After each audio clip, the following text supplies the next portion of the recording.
地球人都需要情绪价值。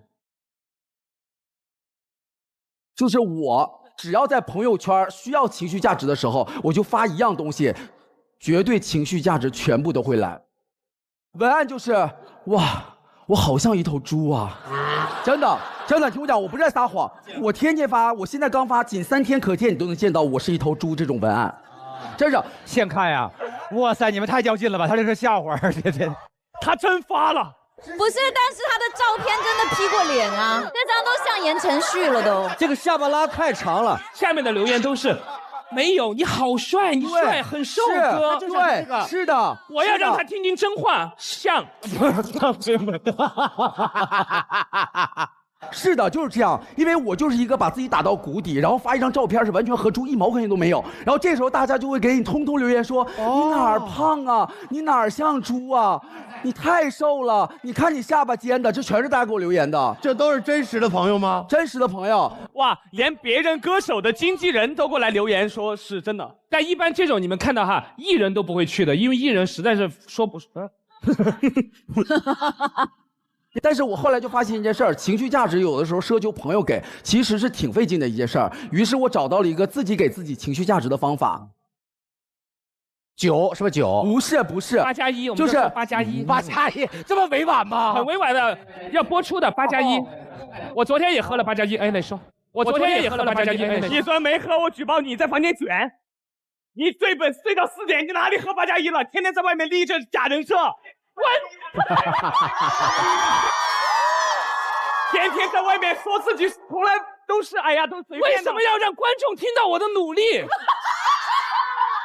我就想营造我的天才的，够了。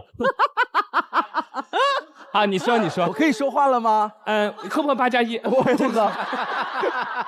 因为有的时候我们特别渴望从身旁的人去索取情绪价值，希望得到一些赞美，但是事实上，我们应该从自身找我们属于自己的情绪价值。对，不要老等着别人夸，对吧？我们应该发现我们自己的优势，赞美自己，我们就是最棒的。就是最强的、最棒的。是的，谢谢大家，也希望大家可以在生活中找到属于你们自己的情绪价值。谢谢。其实我觉得这情绪价值有的时候吧，它有瞎给也不行。对，瞎给，尤其录喜剧节目，我跟你说，就怕这个包袱烂与不烂，他都在下面嘎嘎的乐，让你有一个是。谁？刚才谁乐的？这是？哎呦，真有捧哏的，谁呀？哎呦，我们现场太需要这种观众了，我跟你说，现场是需要这样，你知道吗？但是你试包袱的时候完全不需要，因为你要判断它到底好不好，我要不要把它放在舞台上。他乐完之后，咱们就要上台自己面对观众啊。一上去一个包袱不讲，冷得要命，你知道吗？当时在台上就恨得要下去就打他。当时你为什么他下来告诉你一句话，哥，你没有信念感。对。哇，这太害人了。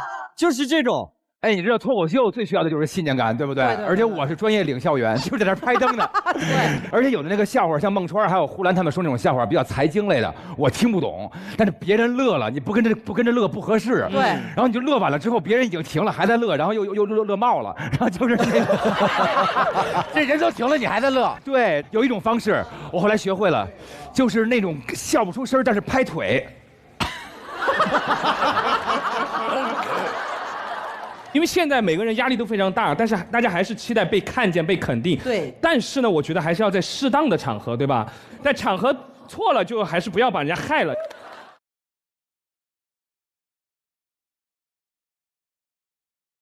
所以，其实今天的主题呢，我也聊一聊，关于分享一下自己的青春伤痛文学。哇，太痛了，非常伤，非常痛。哇，好吧。所以我发现。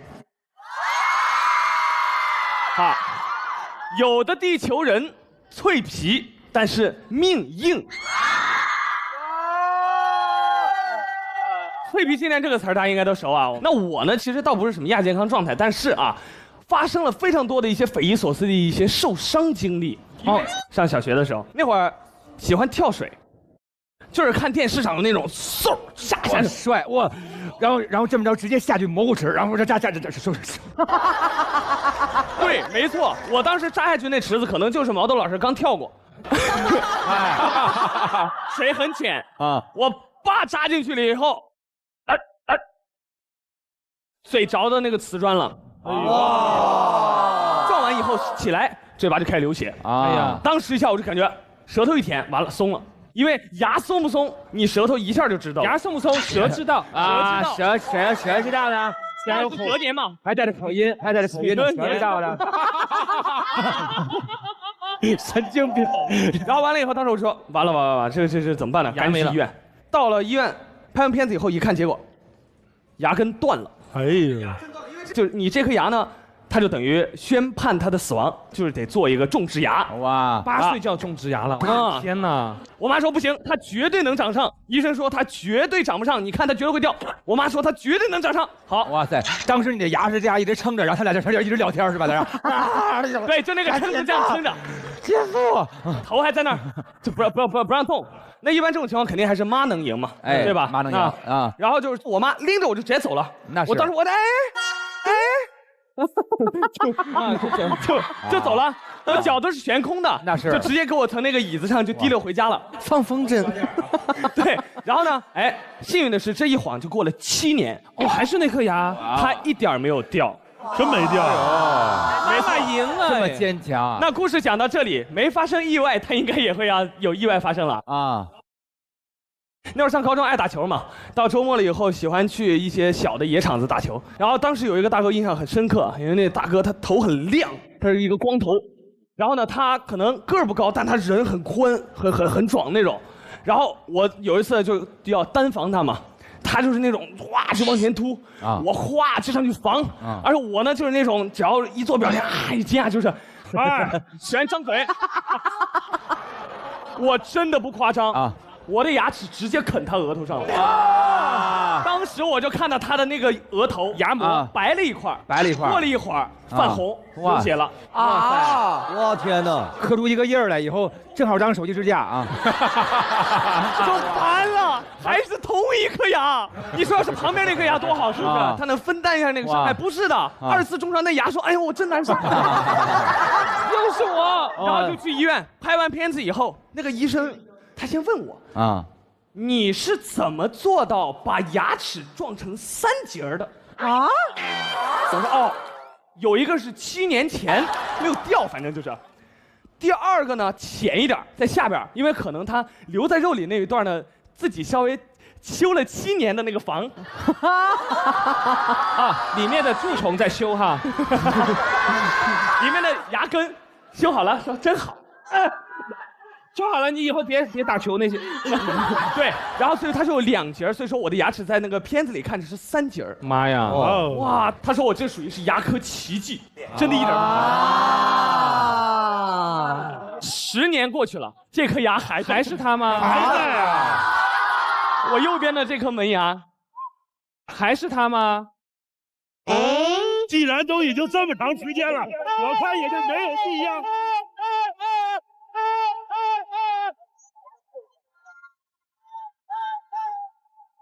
真的还在啊？能不能给你这颗牙来个痛快的？不，是这样，是哪一个？我现在右边这颗牙，它比普通上的牙，它要深一点，就能看出它偏灰。其实那颗牙里面已经神经坏死了。啊，还看着挺齐的呀。给后边看看。就这颗。怎么了？但是，他们是怎么？好美的牙，3节牙。牙呀，1节、2节、3节。怎么了？看，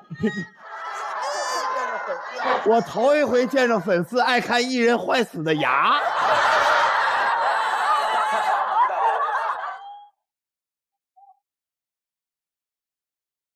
我发现，有些地球人身边需要带翻译。就我经常我的朋友要帮我翻译我说的话是什么意思，我明明说的是中文啊。认识我的一些朋友啊，可能都会觉得我不太会说话，因为我说话就容易得罪人。我第一次跟你们见面的时候，你当时就开了一个玩笑，哎，火星他们 report 怎么发啊？就被发王栎鑫本人也跟电视上差距也太大了吧！我当时就在那儿听到，我说玩笑可以开这么大，不要命的，就这样。对，我不知道他俩熟不熟。啊，没事，他们很熟很熟。你没有发现，在那个卫生间，我全程没有跟你们这么特别讲话吗？就害怕了，那会儿已经。就他，因为他，我真的害怕。这边真的会发这种 report。所以出来过后，我就问他们，我说石凯多大呀？子弹已经上膛喽，已经长大了吧，石凯。首先，我想表达的是，我不想伤害任何人，是吧？我不想伤害任何人。老师知道的，你不会伤害任何人。我真的不想伤害任何人。他的心是很真诚的。我知道，其实我讲他这个不是说他是坏人，明白。我只是说这个玩笑的这个尺度，我把它放到我自己身上，我觉得这个尺度我可能承受不住哦。哦。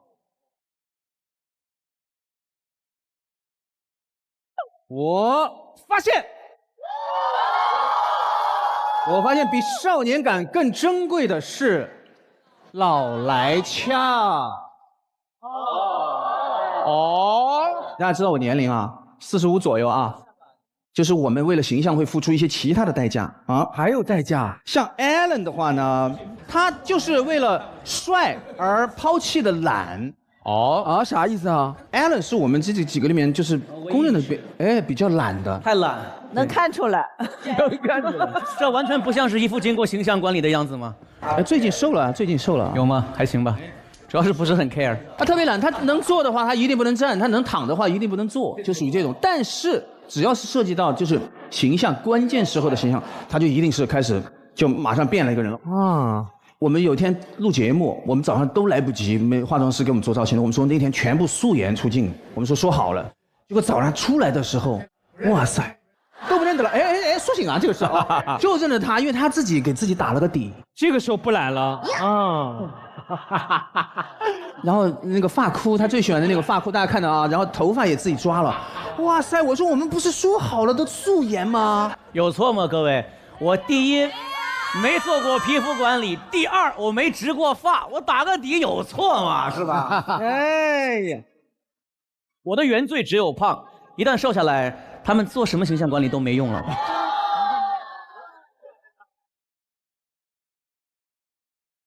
我发现，哇，很多地球人怎么样，都跟自己一点也不熟。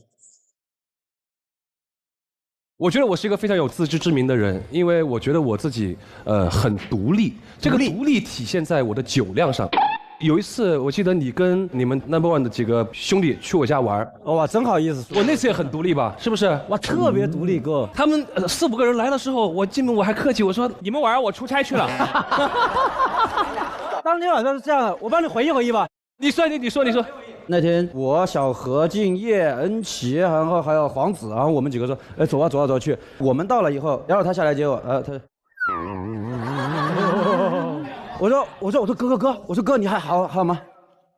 接着喝，接着喝，我 OK 的。然后我们到家了以后，我们以为他会点夜宵啊，会提前已经点好了，就是大家一起聊聊天，干喝，什么都没有，只看见那个地方有2个空的酒瓶，因为他已经躺在沙发上了，已经躺在那儿了。毯子都盖好了。过了一会儿以后，月星哥他跟有病似的，他突然爬起来，然后往他的卧室走，进去了差不多半个多小时还没出来，然后传来了一个那个打呼的声音，然后我们就进他的卧室，发现啊他是这么睡的，哎呦我不好怎么形容，他是啊。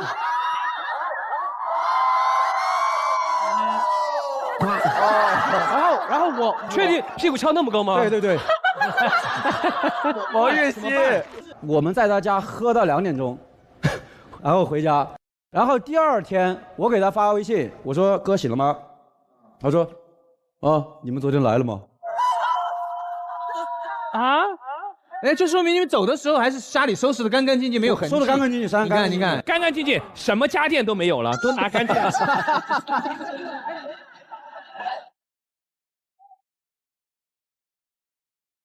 我发现，台下越慌乱，台上越精彩。其实呢，就是我们工作当中常见的，尤其是主持人啊，或者是表演的时候，这种脚趾抠地的时候，哦，尴尬了啊！我们那时候就跟贝克汉姆同台哦，然后呢，我、娜娜还有何老师去采访啊。我想，哇，贝克汉姆跟他同台，跟他互动，有多少人就是很梦寐以求的事情。好。此时此刻传来了，就说他要求在体育场馆里面进行，这就意味着很多人会来现场。贝克汉姆呢出现只有50分钟，但是我们必须是一个节目，他要撑够时长吧，所以导演组大胆的设想，在贝克汉姆出场之前，首先安排3位主持人，一人唱一首歌，这要当着这么多球迷来演出啊，这有点吓人吧？他说没关系，排吧。我就看了一下大家，我说我第一个出场，我就何老师，娜姐，现在外面很冷哎，我不就是这怎么出去啊？好，他说没办法，反正那导演也报了，他说我们首先请那个我们的节目的主持人维嘉带来一首暖场歌曲，叫《牛仔很忙》。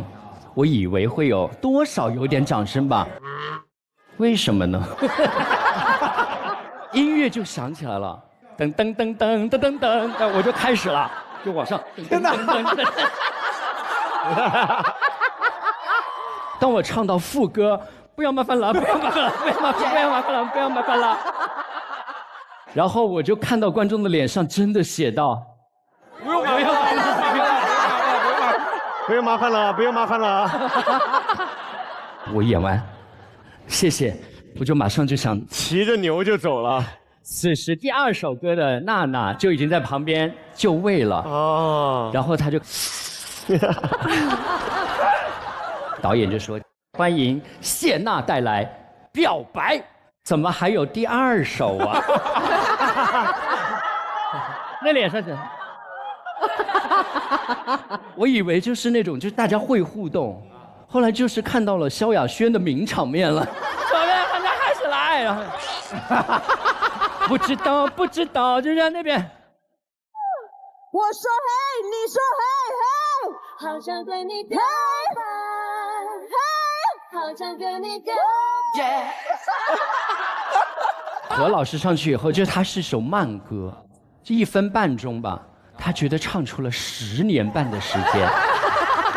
一下来以后，挺过去了。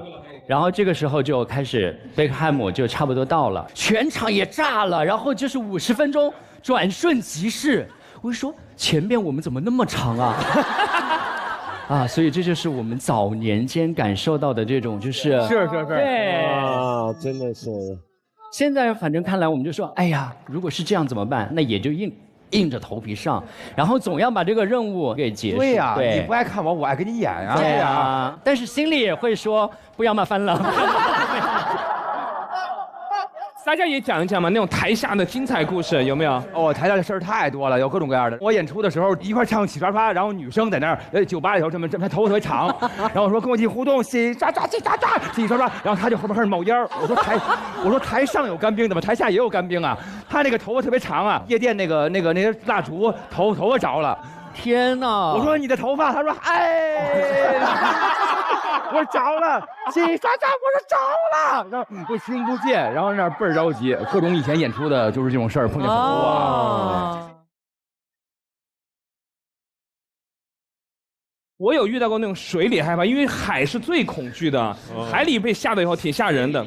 我那个时候人生第一次在马尔代夫浮潜嘛，我就发现浮潜好漂亮。对。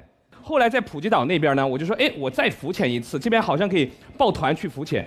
哎呦，普吉岛那边那个海哦，跟马尔代夫真是没法比。普吉岛那个海是你想去哪儿都去不了哪儿，海会把你带到各种各样异样的地方，就很没办法。你看似以为你还在这，一抬头离船已经很远了啊！但我已经交了钱了嘛，我硬着头皮在那边浮潜，我根本控制不了我自己，我就浮潜。我就已经浮潜到一片那种马上靠岸了，那边全是礁石，口水倒出来了。要是看见海鲜了，吃海鲜边潜边缩，哇，好鲜啊！没有神经病，全是礁石，全是那种珊瑚，它离我脸已经非常近了，而且那个浪是这样来回的，如果过去会，这个砸到那个珊瑚上面就很危险，我就不知道怎么办了。这个时候有人救我来了，然后我当时一下就感觉到有人抓到我的后脚，这样，要救我瞪我哈。我想感谢他，因为我一回头我已经看到他就很凶，大概意思就是不准游到这个地方来。然后我很想告诉他我不会游泳，英文应该说 I can't swim， 对吧？我太紧张了 ，I can't swim。就是人家来救你，你还转过头跟他说我会游泳，那个人，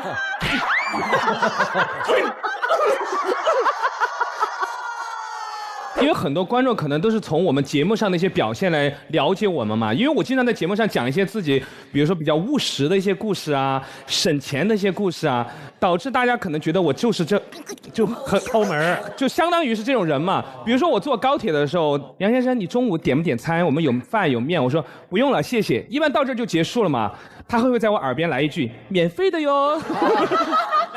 哇，就觉得我是那种一听到免费的猛要，免费的来，免费的整啊，免费的我就要，不是这种人。然后你是啊？不是。哎，当事人也在现场哈，我2个粉丝来接我，哎，人都还走一个，这么着急吗？我的节目都不想看完就我给他们发吃的嘛，因为当时只来了2个人，我阵仗整得挺大的。没事，每个人都有啊，你一包结束了，2个人。来，新年快乐，给你们发点吃的。哎，一人一包，挺好吃的。谢谢迪哥。大家就觉得从现在开始觉得我是那种见人就发吃的那种啊。我今天早上从酒店一出来，楼下有2个姑娘，发吃的。而且我真的后来有些网友说的是，以后吃不起饭我们就去接杨迪。就总而言之，如果你们遇到我有吃的我可以分享，但是我不是随时随地都有吃的，好不好？听说你还演了一个巨灵神啊？没错，临阵起手。如果大家看过《悟空传》的话，我演过一个角色叫巨灵神，被剪掉了一些片段啊。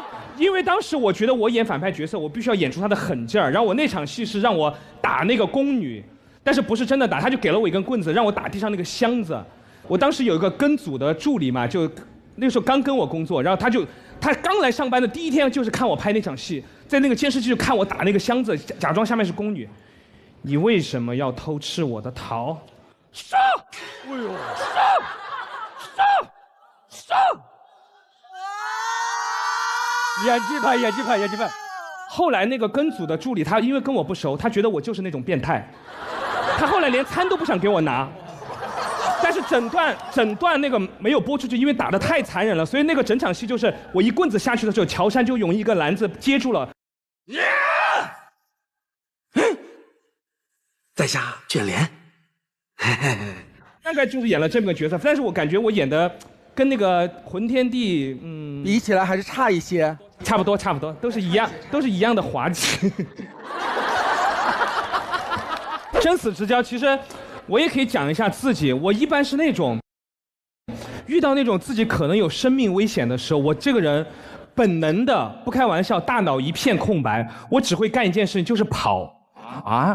高中的时候跟我同学在外面吃那个串香嘛，4个人坐在一块吃，然后他们就说杨迪把那个火关小一点，我就去关下面那个液化气，我一关那个液化气那个管儿就开始往外喷火，我看到喷火那一瞬间的下一秒，我已经在马路上了，我就太本能了，本能我喊不出话来，我就这样让我站到街上，我说哗啪，他们也不知道我在说什么，怎么啦？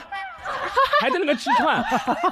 还有一次我们一群人在那个4合院里面嘛，又是那种小的那种液化气，就打火一直打不燃，怎么回事？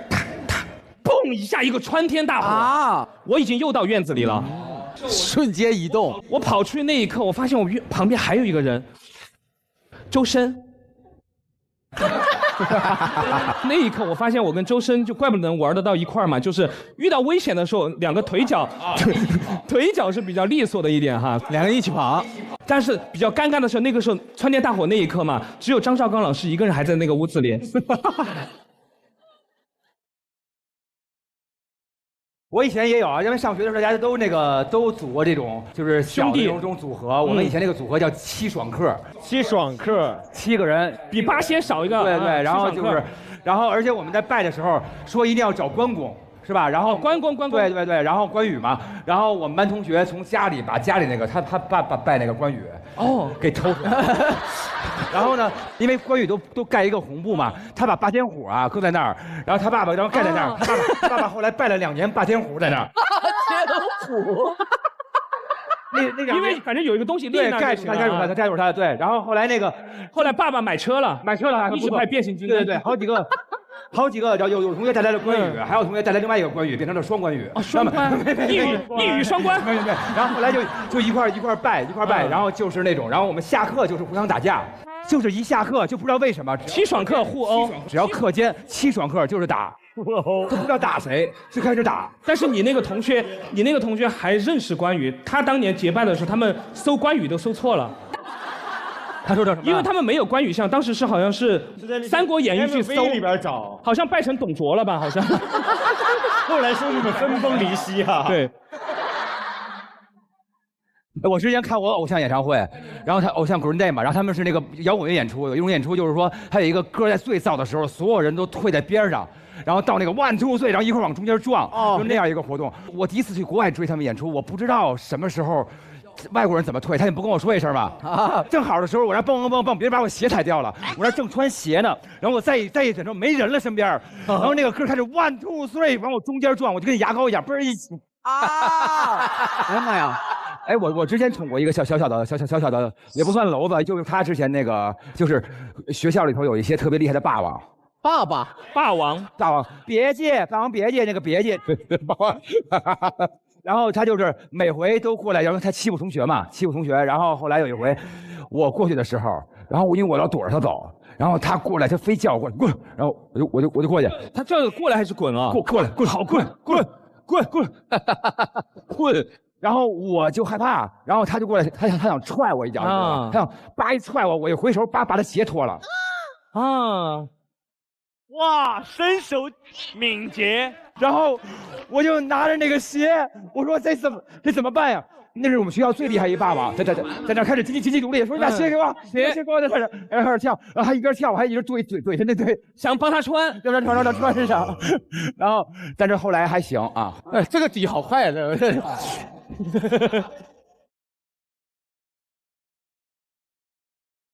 宋木子老师来之前就跟我说想找我合拍他的那个大貔貅，然后我就是想说，我肯定喜欢呀，我肯定就是想要说跟人上来就能跳好，我就自己在家练，我就大貔貅，我就在家练，真实在家练啊。结果到了之后，他本人不会。这歌因为我自己唱，我压根儿都不知道这个舞蹈，对吧？这我理解宋木子，因为很多那种流行的是大家编的，是吧？然后自个儿歌只是歌而已。没有，这是他官方的。那来，让咱们来一下吧，试一下吧。我就跳原版的，你就跳你自己。来，大貔貅，你跳原版，我是盗版，对，你是盗版的，我跳原版的。好，来看一下谁是盗版。人真实的大貔貅是这样的，哎呀，来，真的大貔貅，谁是真正的大貔貅？大貔貅，大貔貅。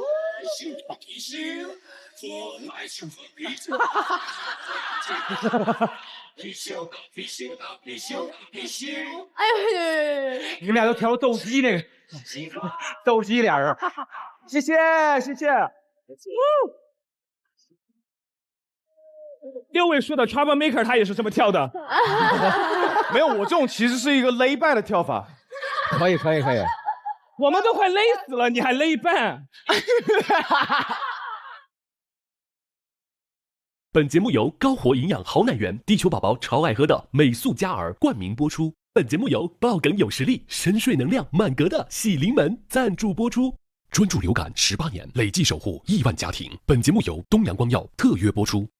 本节目由超丝滑的德芙赞助播出。本节目由高能守护笑字有光的高露洁赞助播出。本节目由控油不控评、爆梗不爆痘的福利方丝赞助播出。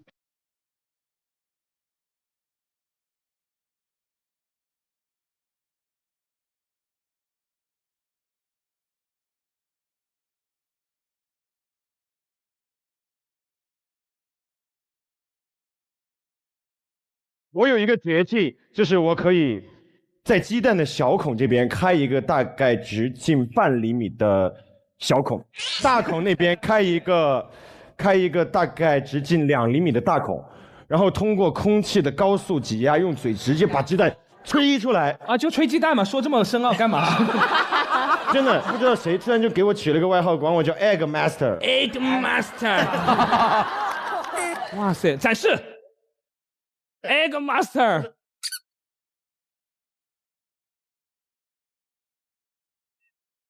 给我来一个震撼人心的音乐。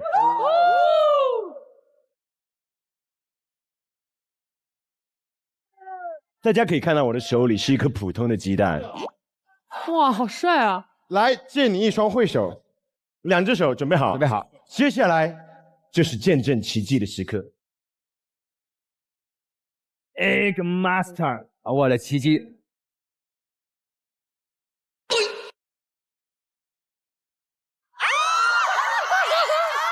哎呦喂！啊，真的！你妈妈太恶心啦！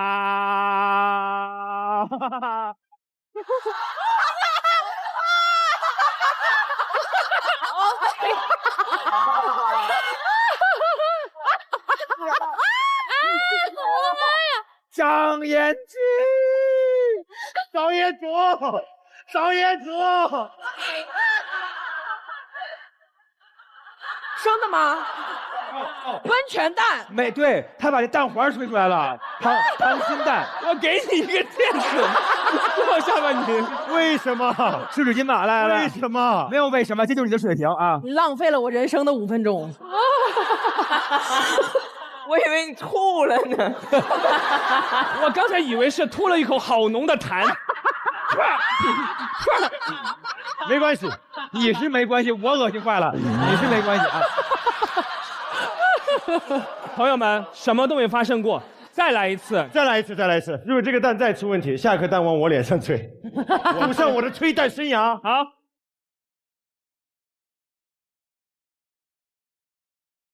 偃旗吹蛋，狐假虎威。好，这个鸡蛋顶上也有点稀，有点稀吗？有点稀。那大张伟来。没关系，我相信他可以。这次我控制一下力道。那怎么办呢？我明知他要吐我一手，我还要伸手吗？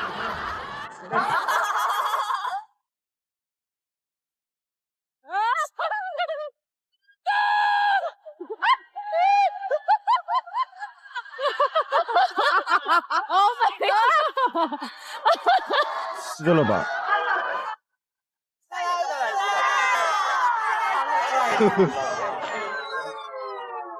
你先拨一试试，我们先看看口，好吧？哦，马上，Egg Master， 我在擦手，马上。我相信琪琪这一次绝对拿得定。2位副局长一起来，一人伸出1只手。行，控制可以这样子。刚才的一切都是花絮，一个完整的蛋准备好。接下来就是见证奇迹的时刻。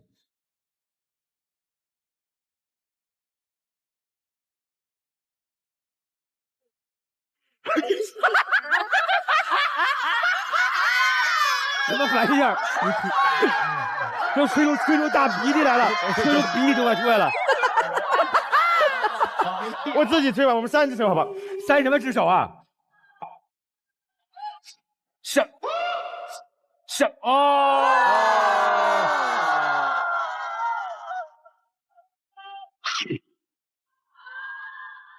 谢谢，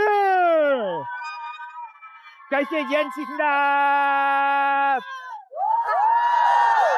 偃旗吹蛋。哎呦，哎，个 master， 他在牛什么呀？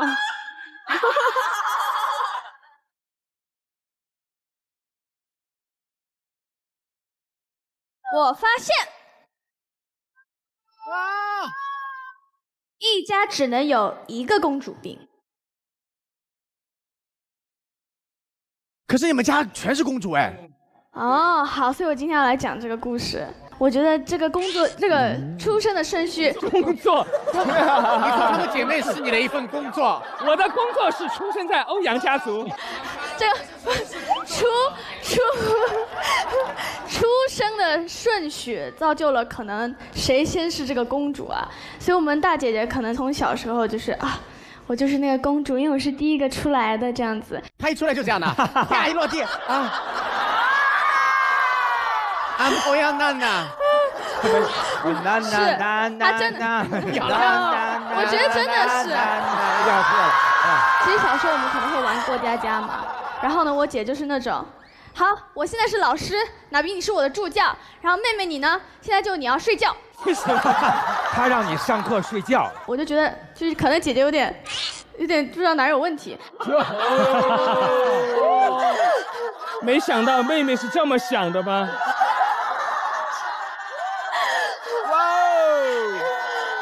我们感情特别好啊！突然还要补一句，我们感情特别好，但他这儿是。然后其实因为娜比是一个特别乖，我刚刚说她很乖，她很听姐姐的话，我是那个有点叛逆。我觉得我很叛逆，所以我就是那种，我就是我不要，我就不要，所以我姐开始给我们立规矩了。她呢立的第一个规矩是，不管怎么样，她都要是 C 位。坐车坐第二排也要坐中间，那位置最难坐了，最难坐这个位置挤得要死。那如果他们家买的是跑车，只有2个座位，坐在中间杠上，他坐在就卡那儿。过山车也是2个位置中间。坐过山车的时候，大姐姐也要坐中间。人家都是绑的，不要，我就要坐底。姐姐。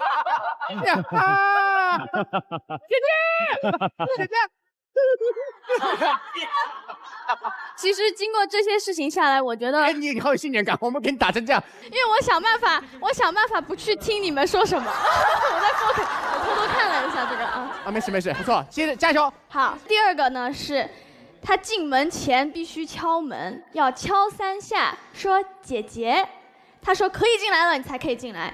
所以在我们家不可以悄悄的进屋，要悄的进屋。但这是一个礼貌嘛？但是他会很严格的，就是你必须喊他妮姐姐。那需要行礼吗？这不是唐朝的大礼，但是这微微的需要吗？他们家不是公礼。所以那个时候呢，他就可能又看了一些国内的古装剧，所以他就想说，哎，你有那种赏下人的这种。赏下人。其实是因为我小时候非常喜欢吃糖果，喜欢吃巧克力，所以他就想说，哎，既然我这个妹妹这么不听话，那我就给她一点赏赐。哎，那可能他就帮我做一些事。这不是训练宠物的方法吗？不是啦。我问一下，姐姐在家里叫妈妈是妈妈还是嬷嬷？还是叫妈妈啦。所以呢，他就会给我，就除了糖果或者是巧克力这些是我喜欢的。到长大之后，就是比如说我会帮他打掩护啊，就我们家里不可以打耳洞什么的，就之类的这种事情。打耳洞，这个又是另一个故事。哎，他一直讲话在跳舞，哎，另一个故事，我讲很久，另一个故事。两个妹妹打耳洞，她中间打鼻环啊，来。我绝对不打耳洞，我要 C 位。跟牛似的，跟牛似的拉的。对，臀钉，这鼻环。数据光这看不出谁是老大吗？这故事快结束了，敲门。对。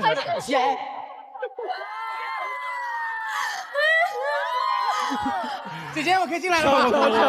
敲门，你玩这么大，玩，当，门口是个牛头嘛。姐姐的门牙只有一个，给弄成一个，就剩一个门牙。这能让我试一会儿是 C 位。姐姐吃稀饭了。姐的鼻孔只有一个，我就这样，我靠一个呼吸。这也太大了吧！救命啊！我来了，这什么样了？太经典，不要了。有人疯了。对不起，我们爱开玩笑，因为大家都很熟，我们跟欧阳娜娜都很熟。你们开玩笑开的那个人是欧阳妮妮，欧阳娜娜是老二，对。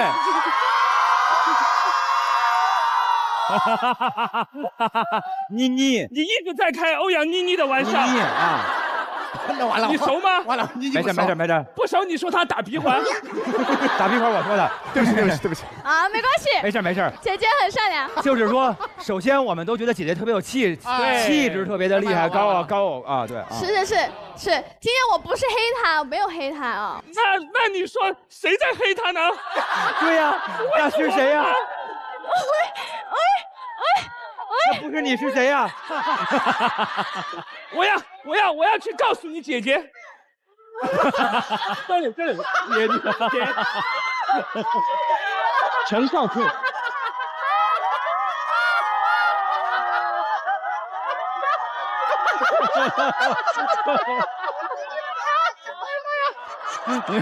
你们三个好，对不起我最后总结一下，没关系，就是因为我自己很叛逆，但是我长大之后，可能就我这个叛逆持续到了我现在，就是最近我才慢慢发现，其实姐姐是真的很关心我，她真的是为了我好，所以我今天要把这个公主之位让出来，让给我们家大姐妮妮，对，因为而且她现在肚子里也有一个宝宝，所以她现在确实是我们家唯一的公主。然后呢，我是公主的小妹欧阳弟弟，对，谢谢大家。啊，好喜欢这个故事哦，好棒哦！我发现，没有人真觉得自己丑。我看到这个提案，内心还是非常有共鸣。他说没有人觉得自己丑。说实话，我在生活中没有到那种就是有人跟我擦身而过啊，没有吧？有一个人觉得我就是还是偏丑，谁啊？啊，我怎么可能？抱歉了啊，在2017年的时候，老薛有一个节目需要发他的朋友一块来录，他就想到了我特别感激，我就去了那个节目。到了那个节目以后，一进化妆间，跟我同台的嘉宾都是大家请来的那个一块录的飞行嘉宾，越看越不对劲。他们分别是张海宇，然后接下来是九孔，哇，越往后面走我就打哎，九孔老师好，一回头李建仁老师，也就是大家熟悉的如花。我说怎么都是这样的老师呢？这个时候有一个老师跟我打招呼，我一回头，请看发两金老师。那期节目播的时候，左上角有3个字“丑彭会”。然后那天那个节目没让我们回酒店睡，大家就整个睡在录影棚里面，睡到凌晨4点，突然被歌声吵醒，一睁开眼睛，有人在那儿唱跳，带着舞伴舞裙，吴莫愁。我抓着他的手，我操，你为什么要接这个通告？你知道这个通告的名字吗？丑彭会。是我找的。这不是，但总的来说，那期节目效果确实很好，费用打过来以后，内心还是很开心的。这也能赚到钱。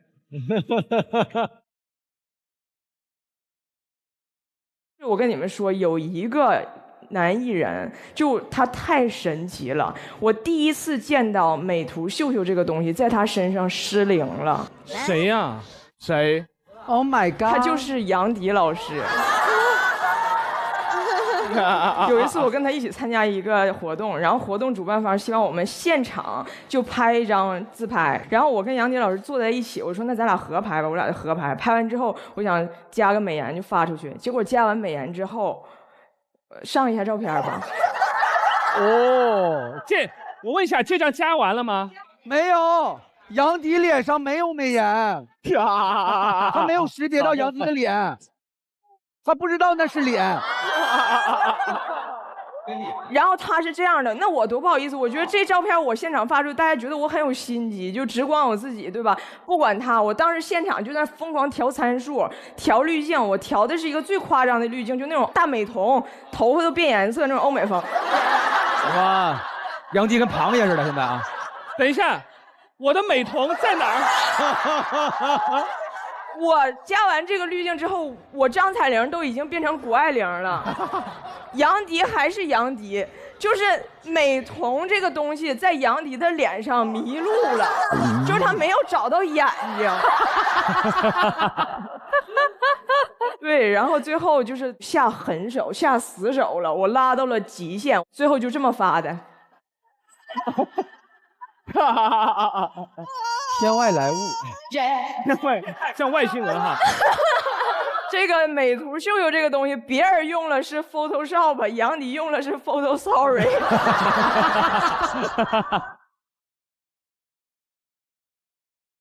但是杨迪其实他以前老说他丑，我都习惯了。但是直到有一次录综艺，杨迪觉得自己不丑了。哪次？他开始焦虑，因为那次综艺还有徐志胜。哦，卷起来了，卷起来了，那个时候因为17年智胜还没出道，不然的话丑崩会哪有我的位置呀？而且那个时候我第一次见徐志胜，我记得很清楚，有一个通告是我跟我妈妈一块去录的，我们在化妆间，然后志胜就进来打招呼，我妈看到徐志胜倒退了2步。这也是个艺人。然后呢，我当时就问我妈，我说妈妈，我和他谁帅一点？妈妈怎么说？这个时候妈妈真的高情商回答，她说他也有他的妈妈呀。啊，好扎心啊！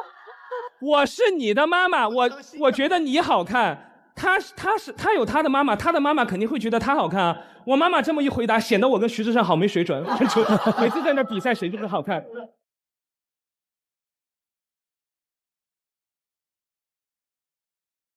我发现，人越年轻，嘴越硬。这个发现是我对年轻人的忠告，跟我的亲身经历有关。真的吗？啊，我小时候特别喜欢看动画片。动画片就想买里面那种同人类型的玩具嘛，然后就找父母要钱，然后父母不给，然后就使用一些畸形的手段，畸形的手段，偷家里的钱。对，当时就是玩具就越买越贵，我也越拿越多嘛。哦，你这样拿他们都没发现的？啊，我妈先发现的。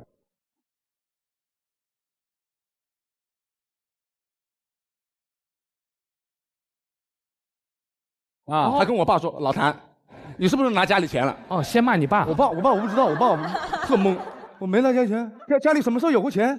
这样哦，私房钱哦，然后他们俩就怀疑是我拿的。哇塞！然后在上完课放学啊，我班主任找我，你爸爸妈妈过来接你了。我说初中了还接我啊？又给我买了旺仔牛奶呢啊！我说怎么是？我还装着那清纯高的初中生。爸爸妈妈，你们来找我干什么呀？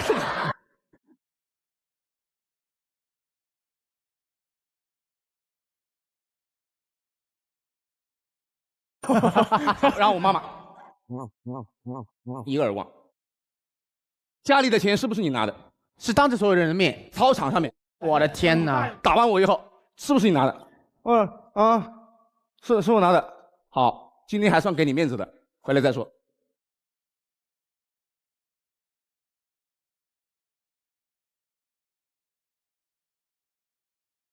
我5点多钟就到家了，然后我爸爸妈妈站在马路中央。你们家住马路中央？没，他们就在等我啊，家门口的马路口等你。对，他说你跪呢。哇哦，跪在马路中央。然后我把衣服都脱光了。脱光了呀？对，我爸爸打我，拿皮带抽我，我就跪在那嘛。当时我就想着我不能丢脸。你都这样没有必要了，你可以丢脸了。我就说我忍着嘛，我就把脸捂着。哎呦，就是没丢脸。然后就不出声，打我就绷着啊，绷着。然后这时候最讨厌的是什么？旁人给那种情绪价值，知道吧？啊，哇哦，老谭家里面真是铁骨铮铮的汉子耶！他一句话把2个男人架住了，知道吗？我真的是死崩，我爸爸在那金蛇狂舞，知道吧？金蛇狂舞，我就说哇不行，扛不住了，快来个大妈给我拦回去，我就猛叫。所以说年轻人不能嘴硬。浩伦也有一个嘴硬的故事，是不是啊？我记得我那时候是上网，有一次是忘带身份证了，然后那个网管也好说话，他是新来的，他说要不这样，我给你临时找一个，就这个先上了。我当时也没想那么多，我就进去玩了，我也没仔细看，那个身份证并不是一个普通成年人的身份证。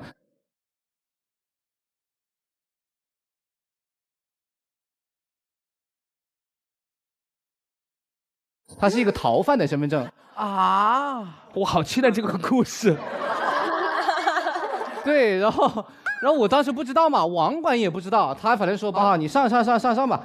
然后我也上机了，完了没多久，我发现有一帮特警过来了。玩这么大？我不知道啊，我当时没有想那么多，我想的是，我觉得就是抓上网的。我当时也不知道上网干嘛要带枪，我当时想的还蛮天真，我说那这个人应该上了蛮久，应该要回去了。上了再久也不会派特警来，他们。天哪！反正当时他就是在后面看着我，我当时知道他在后面，我假装不知道，因为我以为他是过来查上网的，因为我们对这个查上网的有个自己的应对方式。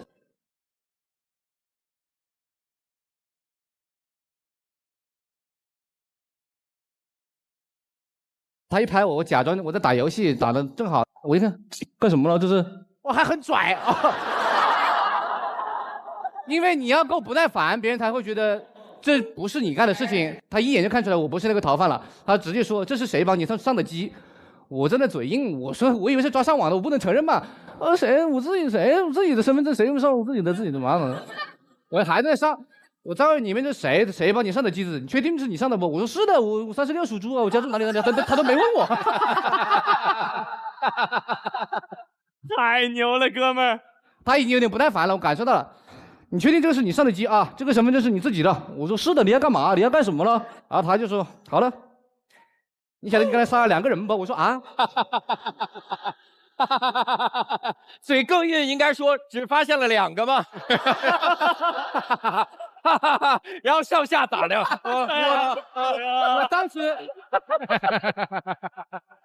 我当时真的以为我说是上单和打野波，他们2个死在塔下的时候我杀的，怎么了？我说这未必还可以报警呢。我当时真的没有意识过来，对面打游戏的杀我报警 ，CS 打 CS 打报警报警。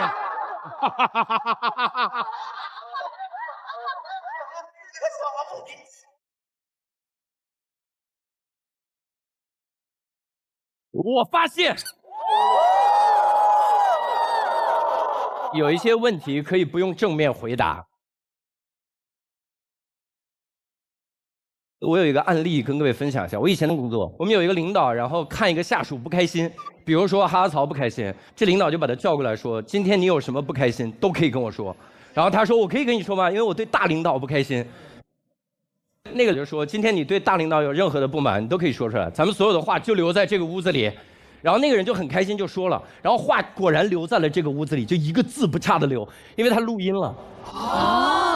背刺，他偷偷的录音下来，然后就直接给了那个大领导听，说你知道，其实哈哈曹不满意你很久了，你听这个录音，然后就把他开掉了。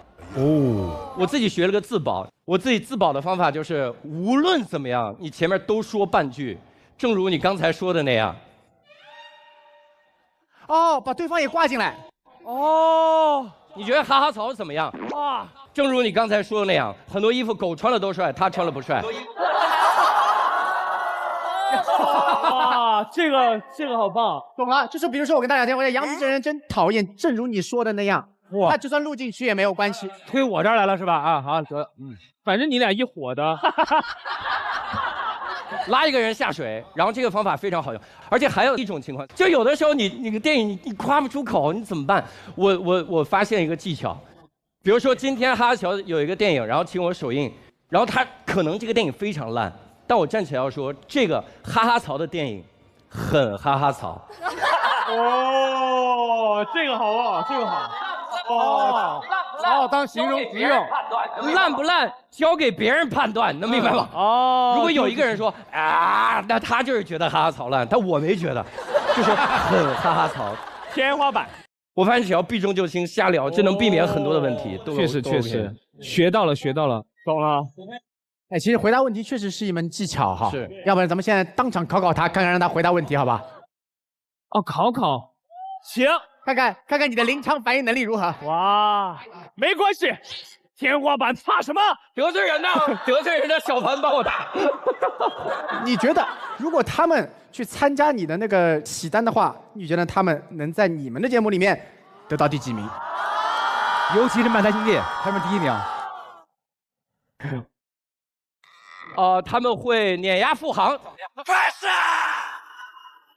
又不得罪我，跟我又没关系，对吧？尴尬的是他们。这段剪掉。不要。哎，其实可以哎。天花板，正如漫才兄弟说的那样，他们会碾压付航。正如教主说的一样，他来我们节目也是碾压我们的。对。他们会碾压富航，正如教主说的一样。哎，那我有个问题，来，请问你来，就是因为我跟教主是前2个礼拜认识的，就是我其实蛮好奇的问题，就是你来这个节目一期多少钱？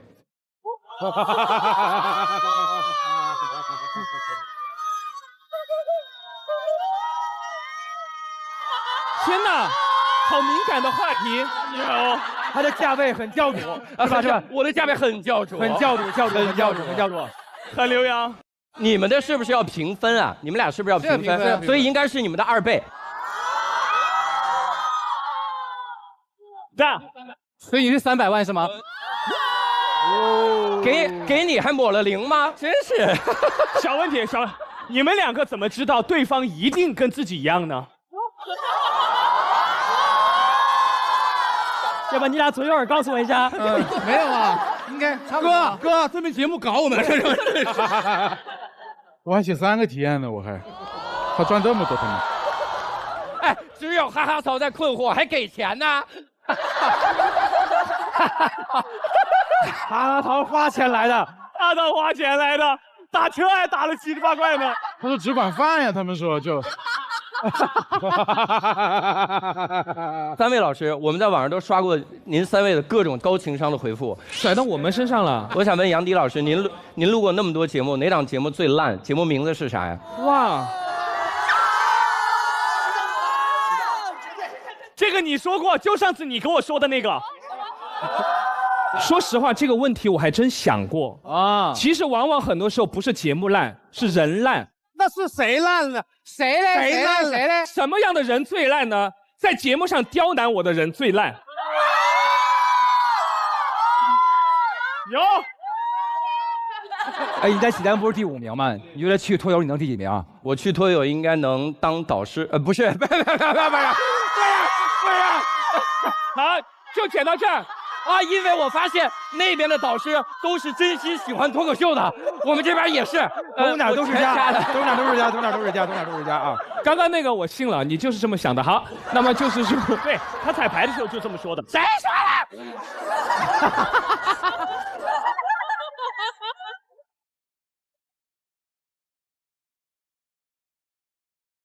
我发现大女主是踩坑踩出来的。今天要跟大家聊聊我自己的私事儿啊。其实你知道我为什么穿那么绿吗？哦，你们有没有被绿过？有。哎，宪哥好大声。有没有被自己的闺蜜绿过？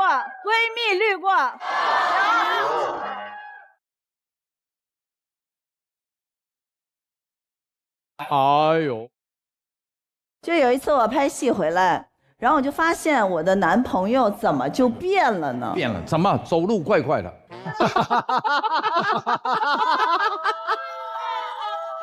走路怪怪的，怎么了吗？就鬼鬼祟祟而已啊。平常是一个宅男，特别不爱出门，就在那段时间老是找理由跑出去开会。最可怕的是，他把自己的那个电话调成了静音模式。我也问他，我说你为什么要调成静音模式？他说因为我会比较多，怕吵到你。哦，所以当时我还觉得，哎，你看我的男朋友变上进了，然后我当时还觉得挺高兴的，暗自窃喜。所以这件事情呢，我就放下了。可是我觉得后来他对我发生了变化。我们俩做兄弟吧。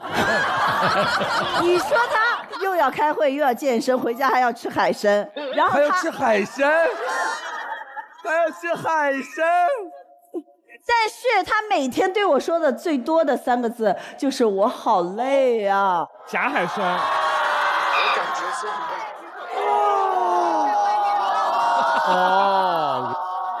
然后你就觉得很奇怪，那你的激情都去哪儿了呢？你不是在吃海参吗？你外面一条龙，为什么回家一条虫呢？哇！后面情人节，他也送我礼物啊，他送了我一朵金的玫瑰花。当时我怕他乱花钱，我就无意当中就翻他包，想看看多少钱，然后就看到了那个玫瑰花的发票。然后我打开一看，玫瑰花有2支，2朵。 14号他不是跟我过的吗？为什么买2朵？他只给我1朵。后来我就想，13号他说他在公司加班，哦，原来别人的情人节是14号，他的情人节是13号加14号，他有2个情人。情人节，哇，这男人真是负责任，2个都有过。没，都不对，太花心了这样。对，那后来我就开始查了呀，看他的通话记录，看他的那些打电话的时间，然后我就发现，原来他不是累了，也不是工作辛苦了，而是每天都在跟我闺蜜聊天呢。原来他跑的不是别人，是我的闺蜜。闺蜜让他累了。反正我觉得我们是成年人嘛，也要接受这些事情。当下我是没吵没闹的。又过了一段时间，我就在等他的生日。他生日那天，我就把他送我的所有的礼物都打包在一个盒子里了。哦，我找了一个1.8米的大长腿的美女，拿着礼物进去给他惊喜。开箱的那一刻，他就傻眼了，因为是那么多年我送给他的礼物，然后我让那个大美女这么多年她写给我的情书，一个字一个字的念给他听，通通的还给他。我们的这场游戏 game over 了，我就跟你 say 拜拜了。哇，这是爽文呢，这个是。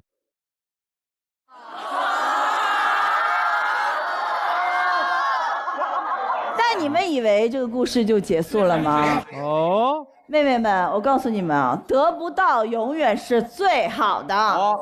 又过了一段时间，哎，又给你发消息了。哎，怎么了？他给你来消息，照顾好自己，别不吃饭，别天天减肥。今天路过红宝石，买了你最爱吃的栗子蛋糕，放在你门口了。哎呦，又来了。我就将计就计了，我就给他发了。其实我也不怪你，你就是犯了男人都会犯的错误。那天晚上我只是太冲动了，小题大做了。毕竟我们曾经怎么。他看了我的信息，马上就回了：傻瓜，我从来没有想过要放手。然后我转手就把他发给我的迪蜜了。太精彩了。首先，女人不为难女人，但你自己留个心眼吧。你要你留着，送你了。哇，爽！经历这些事情，我又成长了。我悟出一个道理：作为大女主，你就得大方。哇，好精彩这个故事！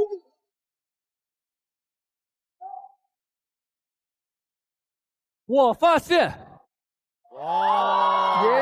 哇，好帅！有些角色一演就是一辈子。哇，好莫名其妙！我给大家做一个油腻抗压测试，哎，大家都能够参与。好 ，OK， 众生平等，好吗？让你们体验一下我每天的精彩生活。来体验一下，来我们这脂肪肝都要起来了。众生平游，来，就是大家随意有我牛吃草4个字，你们随意排列组合，然后第一想法告诉我，随意排列组合。我牛吃草，牛吃我草。哦，不对，我吃草牛。不对，我吃牛也不对。我劝你们不要太努力。我明白，因为他最后的底会非常恶心。来，公布一下，标准答案是牛吃草。哎，没有啊，里面我呢？你在我心里啊，你在我心里啊。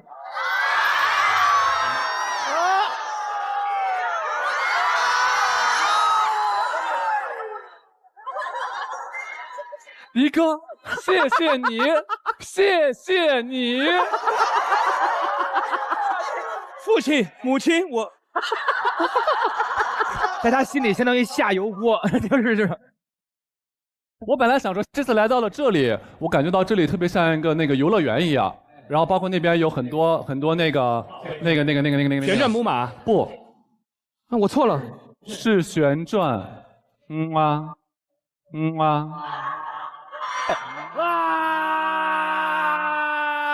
又是我！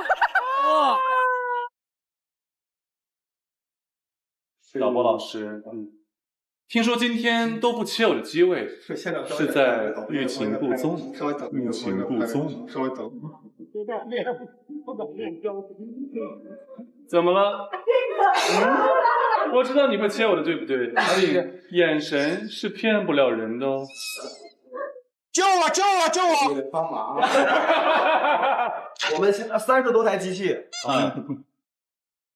来，不论是特写还是全集，所有的机位对准李川老师的机位，听懂摇机位。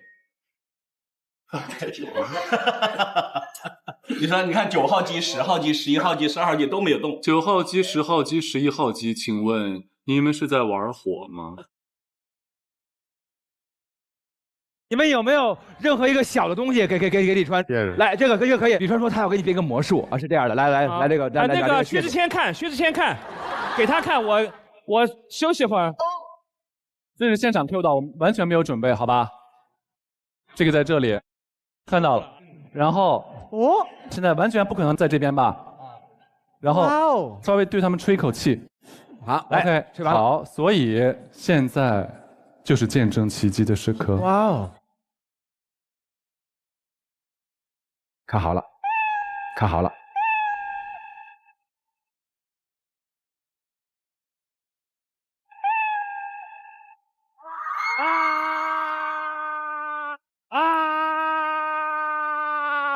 我操！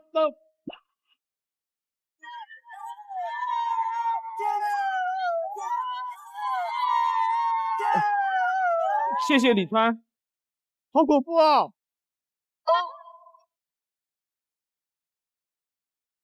救命啊！救命！我来保护你。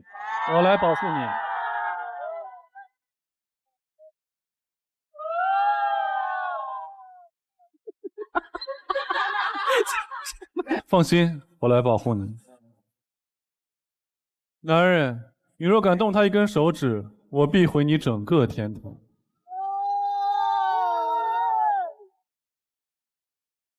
打不过他的。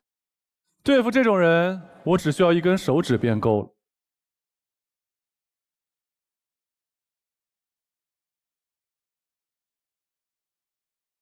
小傻瓜，小傻瓜，小傻瓜。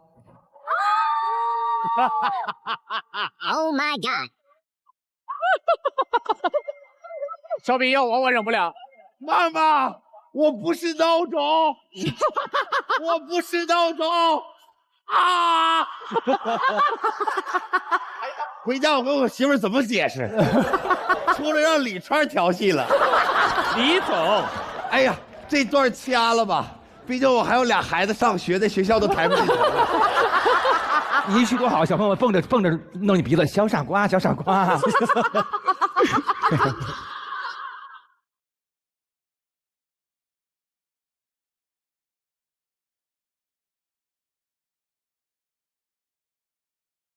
所有人都要记住那句话，无论你生命当中遇到什么挫折，遇到什么问题，就那句话，休想折磨我。尴尬是人生的常态，当你坦然处之面对它，尴尬就会消失了。你不用让一个让你难堪的人怕他难堪，干他就完了。懂得拒绝是更懂得尊重自己，是一种自尊。遇到那种不合理的事情，大胆的有时候还是要出来也是自己发声，对吧？对为自己发声。我觉得大家不用做什么六边形的战士，少卷一点。高学历、低学历，大胆表达，只要你勇敢的表达，对方一定能听明白。没错。大家老觉得要向上社交，其实要向上自我生长，自我生长就是最好的社交格局。有的时候就是不要太清醒，所谓松弛感反而更好。不要有条条框框，我觉得反而是件更好的事情。我们总认为努力跟奋斗、痛苦才是跟成功是划等号的。其实我们轻松快乐，找到自个儿可以上去的方式，那样何乐不为？对，过度努力不是一种荣耀，我们应该对我们自己好一些，知道该怎么活更重要。这句话别对。不管是出于什么样的目的，欺凌弱小这件事情都是不对的。就跟有时候你碰一个含羞草一样，一碰一下它马上就收住了，但是它要展开需要很长时间。所以说我们对每一个人都要温柔以待。对，这个世界上所有人都有可能不爱你，但有一个人永远爱你，那就是自己。最重要还是要热爱生活，找到自己真的热爱的东西，同时也要非常爱自己。对，你觉得你自己坚持的东西，你就还是再坚持一下。只要我们愿意让自己朝着更好的方向发展，所有的付出都是值得的。这一季的火星结束了，我终于又有勇气面对我的生活了。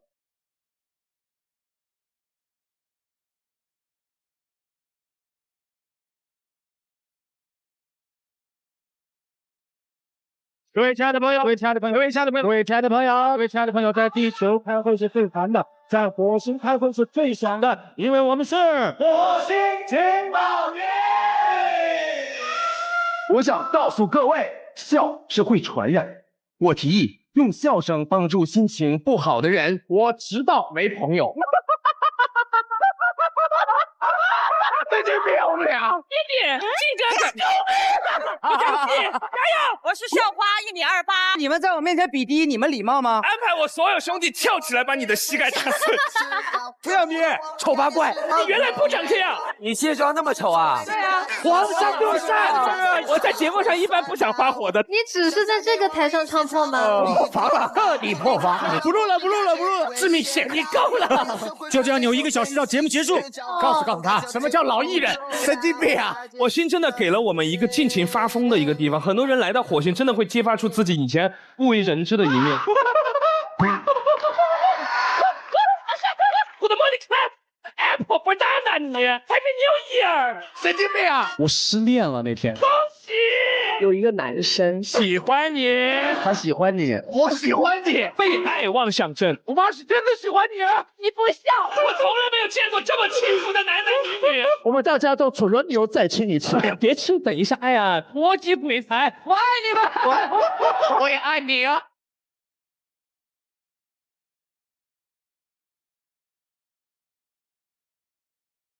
快乐基因已改变历史，返程通道将永久关闭，请特工们立即返航。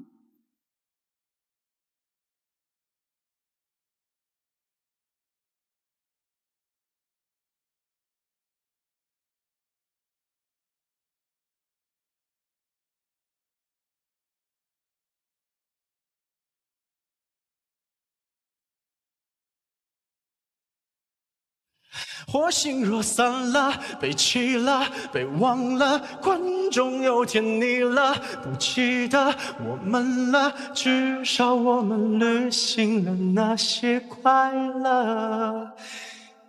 等剧场变老了，我来晚了。我是汪涵。是你们曾经的那个局长，很坦诚的说，我非常的想念你们。太多太多的回忆涌上心头。